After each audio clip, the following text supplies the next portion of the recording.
come l'arancia amaro sei, dolce e crudo.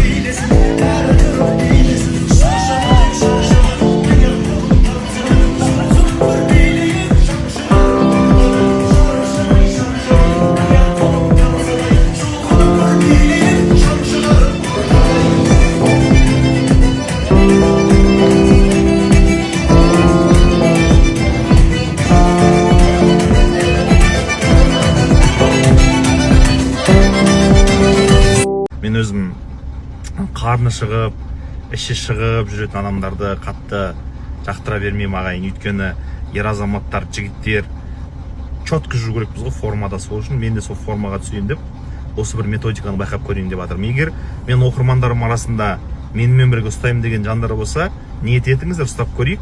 Нәтижесін бірге көреміз. Қазір салмағым қанша екенін білмеймін, соны өлшеп көру керек болып тұр. Одан кейін нәтижесін сіздерге до және после деген нәтижесін өздеріңізге көрсетемін. Сол жақсы дүниені сіздермен бөлісіп жатқаным ғой, жақсыны көрмекке дейді. Алла қаласа, неге байқап көрмеске, иә? Тез арықтаудың жолы бұл. Өте оңай, әрі тиімді. Рамазан айында да жүрдік қой, бір ай тамақ жемей таңнан кешке шейін. Оған да шыдауға болады, так что тәуекел, көрейік.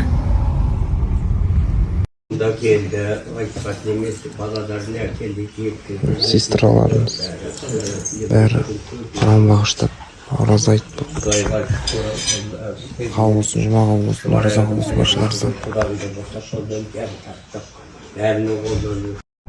Сосын сіздермен бір керемет дүниемен бөлісейін деп тұр. Мен негізі пайдалы нәрсенің бәрін сіздермен бөлісіп жүремін ғой, өздеріңіз білесіздер. Мына Instagram желісінде, TikTok желісінде Олжас дейтін жігіт бар. Енді Инстаграмын тапсам қазір белгілеп кетем, таппасам былай сіздерге айта кетейін.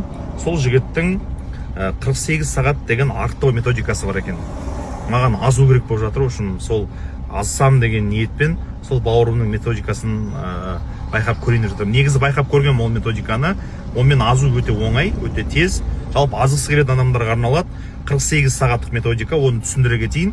2 күн қатарынан жеміс жидектерден алмұртқаны жейсіздер, сосын огурцы, помидор жеуге болады. Одан кейін жатар орныңға 1%-тік айран ішесіздер. Ал 3-ші күні кәдімгі құнарлы, пайдалы тамақтанасыздар. Солай 48 сағат ұстасаңыздар, өзі бірден салмақ тастайсыздар, өздеріңіз көресіздер. Сол методиканы пайдаланып азу керек болып жатыр ағайын. Енді ер азамат формада жүру керек қой. Мен өзім